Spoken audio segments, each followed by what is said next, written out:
My dad gave my daughter a stick for her birthday, so I gave him a one-way trip out of our lives.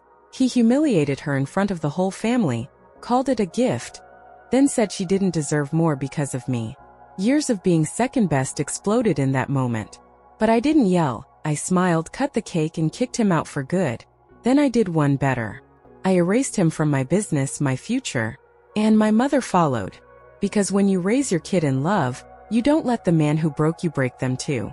Amanda had been counting down the days to her 10th birthday like it was Christmas morning times 10. She made a list weeks in advance, filled with the kind of things every 10-year-old girl dreams about.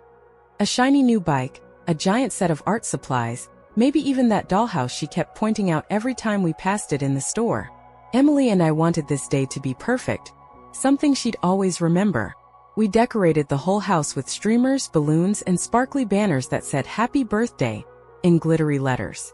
The cake was set up in the center of the table, 3 layers tall with chocolate fudge and pink frosting, and Amanda couldn't stop grinning from ear to ear as her friends and cousins ran around with party hats on. Family started to arrive one by one and everything was falling into place. That was until my parents walked in late as usual. My dad came strolling in like he owned the place, chest puffed up, wearing that smug expression he always had on special occasions, like he was the guest of honor. My mom trailed behind him, quiet and hesitant. What caught everyone's attention, though, was what my dad was carrying. No gift bag, no box wrapped with paper or ribbon, just a rough, slightly cracked stick in his hand, a literal branch like he'd pulled it out of the backyard on his way over. Amanda stopped mid-laugh and stared at him, confused. "What's that?" she asked, her smile faltering. My dad held it out proudly and said, "Your birthday present," like he just handed her a golden trophy. The room went quiet. You could feel the tension thick in the air as people tried to figure out if it was some kind of joke. A few guests gave uncomfortable laughs, clearly unsure of how to react. My sister Laura and her husband exchanged amused glances like they were in on something. Even my mom gave a small, tight laugh, trying to smooth over the awkwardness. Amanda didn't move for a second. Then she slowly reached out and took the stick, holding it like it might bite her. She looked up at me and Emily, her little voice barely above a whisper. "Why would Grandpa give me this?" Emily pulled her close and rubbed her back gently, doing her best to keep it together. I saw her jaw clench the way it always did when she was holding something back. I wasn't going to hold anything back. I turned to my dad and said in a low voice, "What the hell is wrong with you?" He gave that shrug I'd seen 100 times, full of arrogance and zero remorse. "You don't deserve my respect, Will. Why should I spend a dime on your kid?" His words hit like a slap, and just like that, the laughter in the room dried up. Everyone shifted in their seats, realizing too late that they'd laughed at something that was never meant to be funny. A heat rose in my chest, years of resentment being pushed aside, watching him play favorites with Laura's kids while mine got sticks. But instead of exploding, I smiled. I stood up, walked over to the cake, and carefully cut 2 slices, one for Amanda and one for Emily. I handed them the plates, then turned to my dad and said as calm as ever, "You're not welcome here anymore." The room froze. Not in an awkward way, but in a way that made everyone realize something serious had just shifted. Nobody spoke. Not my mom. Not Laura. Not a single guest. For the first time in years, the power my dad carried into every room vanished. And just like that, I kicked him out. Amanda sat next to Emily on the couch, her party dress bunched awkwardly around her knees, still holding that ridiculous stick like it might somehow turn into something else if she stared at it long enough. Her eyes were glossy, but she wasn't crying, not yet. It was that kind of silence that kids fall into when they don't quite know how to process what just happened. Emily wrapped an arm around her and stroked her hair, whispering something soft I couldn't hear. I knelt down in front of them, placed a hand on Amanda's shoulder, and tried to keep my voice from cracking. "Sweetheart, it's okay," I said. She looked up at me with this mix of confusion and hurt that punched me in the gut. Why does Grandpa hate me? That was it.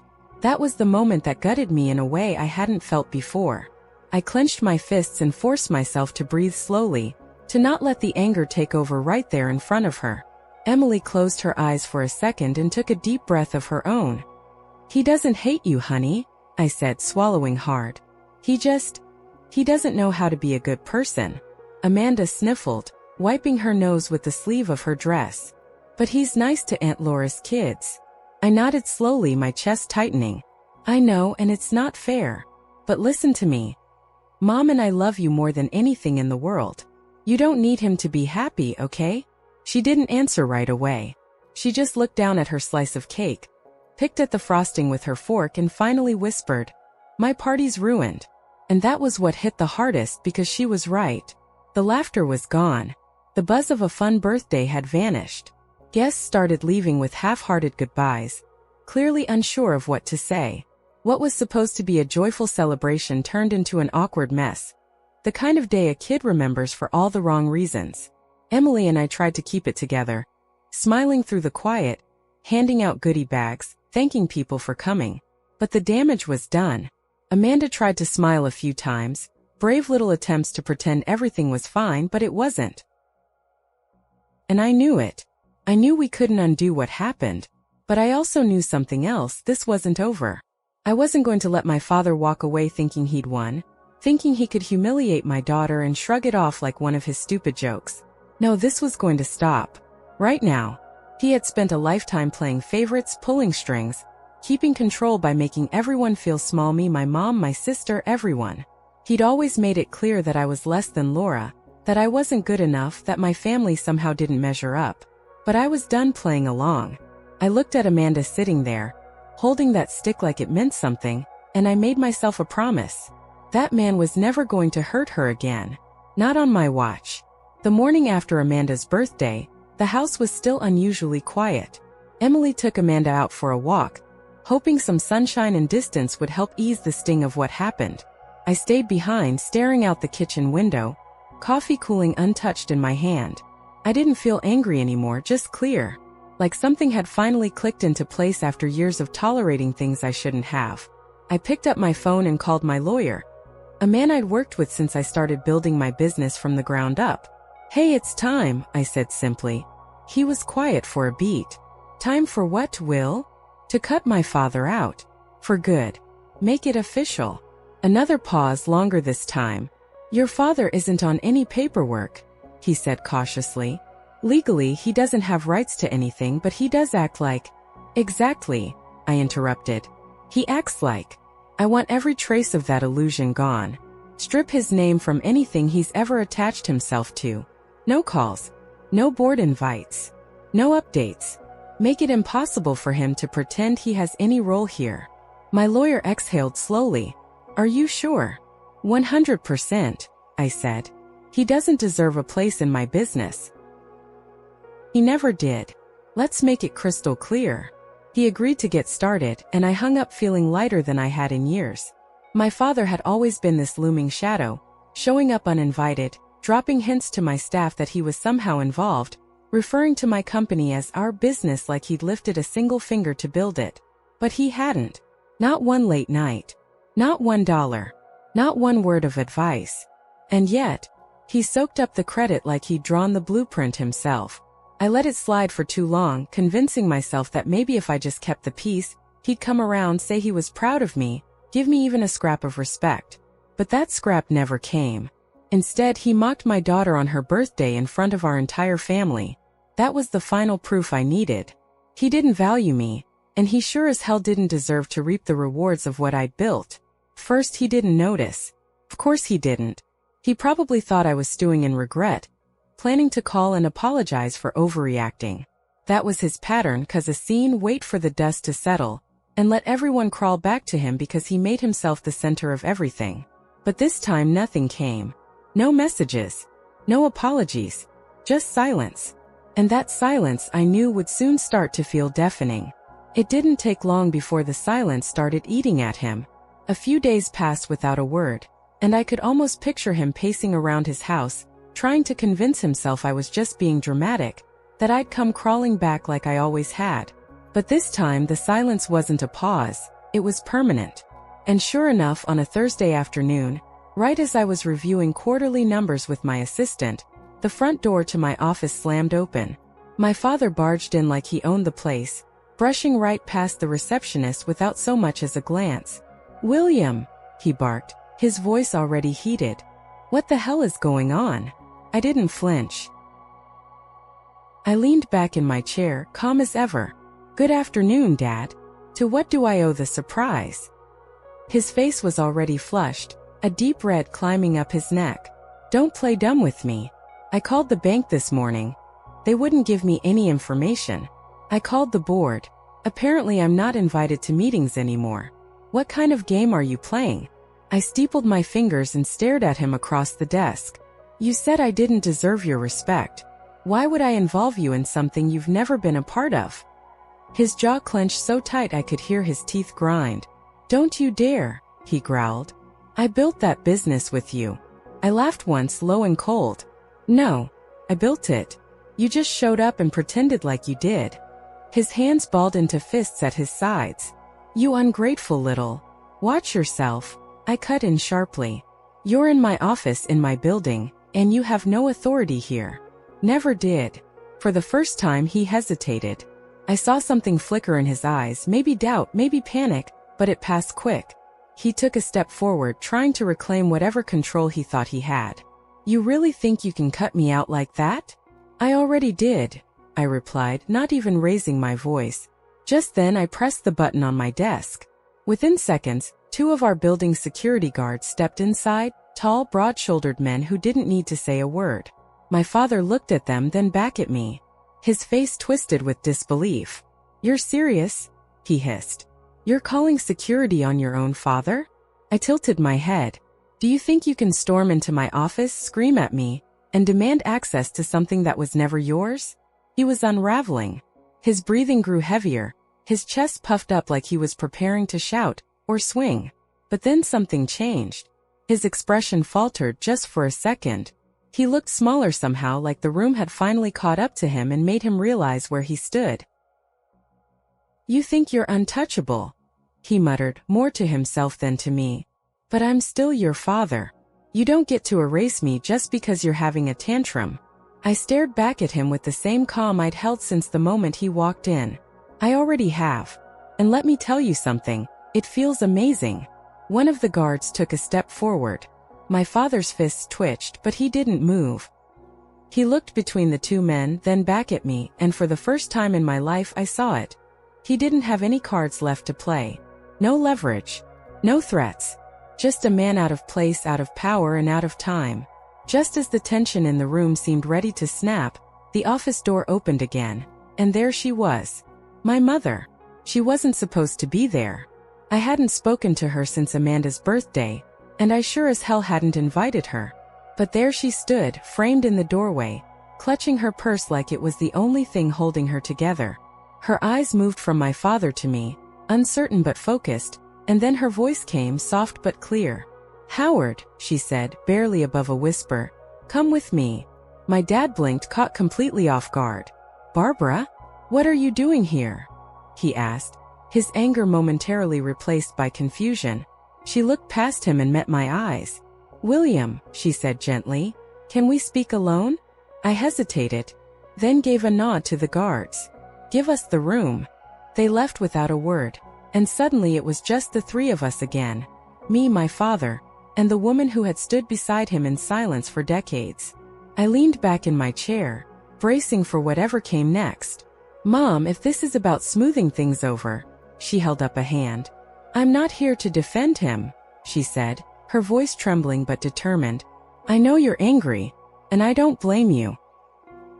What he did at Amanda's party was cruel. I should have spoken up sooner. My dad snapped his head toward her. Barbara, what the hell are you talking about? She didn't even look at him. But you need to listen to me, Will. I folded my arms, heart pounding but curious. Go ahead. She took a shaky breath and said something I never expected to hear from her. I want out. I blinked. Out of what? Out of this marriage, she said, voice firming with every word. Out of the life I've been stuck in for so long. My father's face went pale. You're out of your mind, he muttered, eyes wide. She turned to him, and for the first time in my life I saw no fear in her gaze. Just a strange kind of peace. I've kept quiet all these years, she said softly. Watched you play favorites. Watched you belittle our son because you couldn't stand the fact that he built something better than you ever did. He opened his mouth, but nothing came out. She turned back to me. I should have left long ago, but I was scared. Scared of starting over. Scared of what would happen to me. But I'm not scared anymore. I looked at her, stunned. You're really divorcing him? She nodded slowly. If you'll help me. My father slammed his hand on my desk, eyes blazing. You've lost your damn mind, he barked. She flinched but didn't back down. No, Howard. I think I've finally found it. He turned to me, spitting fury. This is your fault. You poisoned her against me. I leaned back, unfazed. No, Dad. You did that all on your own. And in that moment, watching the shock and disbelief spread across his face, I realized something I'd never allowed myself to believe. The power he held over all of us was an illusion, and it was finally, truly broken. He was still shaking his head like he couldn't believe what he was hearing when Mom dropped the first bomb. Howard, she said quietly but firmly, I've already spoken with a lawyer. He whipped around to face her, as if her words had physically struck him. A lawyer? For what? She stood a little taller. For the divorce. For the finances. For everything. His face contorted. You wouldn't dare. I already did, she said. And here's what you never bothered to learn. While you were barking orders and pretending to be in charge, I was the one managing the finances. All the accounts, the insurance, the house. My name is on everything. He blinked, then stared at me like I'd somehow put these words in her mouth. But I just folded my arms and waited. I own half the house, Howard, she continued. And more than half of what's left in our savings. And considering what I've put up with over the years, I'm going after more. He opened his mouth, ready to explode, but I cut in before he could. And since we're being honest, Dad, I had my legal team do some digging of our own. Turns out you took out loans in your name, assuming I'd cover them using company funds. He stiffened. That's not true, he said quickly, but his voice lacked conviction. I leaned forward. Problem is, my company's clean. Every transaction, every payment, legit and traceable. But those personal loans of yours? The ones where you acted like you were entitled to my success? Those are your responsibility. And the bank won't be knocking on my door when those payments are missed. His breath hitched, and I could see it in his eyes, the realization that he'd backed himself into a corner he couldn't talk his way out of. You're lying, he said again, this time barely audible. I leaned back in my chair and smiled. Then go ahead. Find out for yourself. He turned back to my mother, voice cracking, desperate now. Barbara, you can't do this to me. She met his eyes and for the first time didn't blink. Oh, Howard, I absolutely can. And I will. You did this to yourself.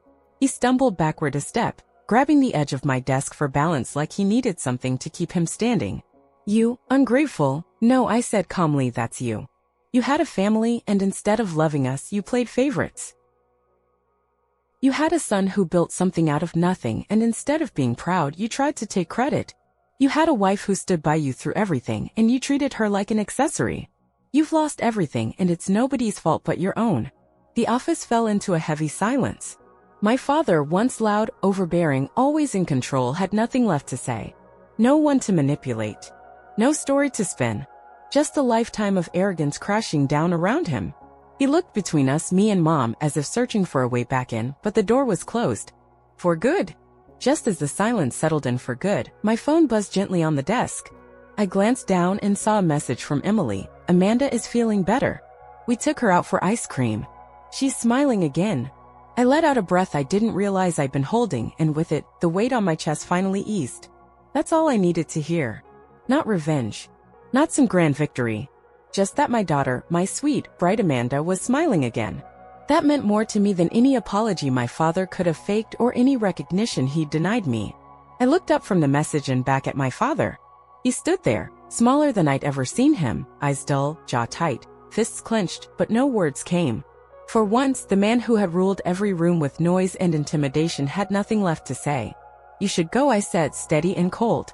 He looked at me like he didn't understand the language. Maybe he was searching for pity, for a final moment of leverage. But there was none.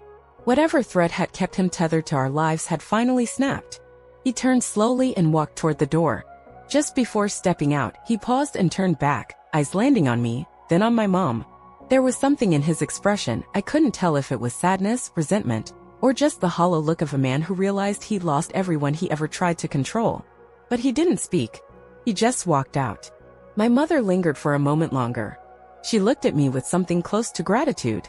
Thank you, she said softly. For what? I asked, for reminding me I still have a choice. Then she followed him out, her steps slow but certain. And just like that, the chapter closed. My father was no longer a shadow in my life. No more bitterness infecting birthdays. No more fake smiles to keep the peace. Just distance, silence, and a future that finally felt like it belonged to me. I didn't do all this for revenge, not really. I did it because Amanda deserved better. Because I refused to let her grow up feeling like she was second to anyone. Because I knew what it felt like to live under the thumb of a man who took pleasure in making others feel small. That cycle ended with me. As I walked out of my office later that day and headed home, I felt something I hadn't felt in years: peace. Not just the absence of conflict, but the presence of clarity, strength, freedom.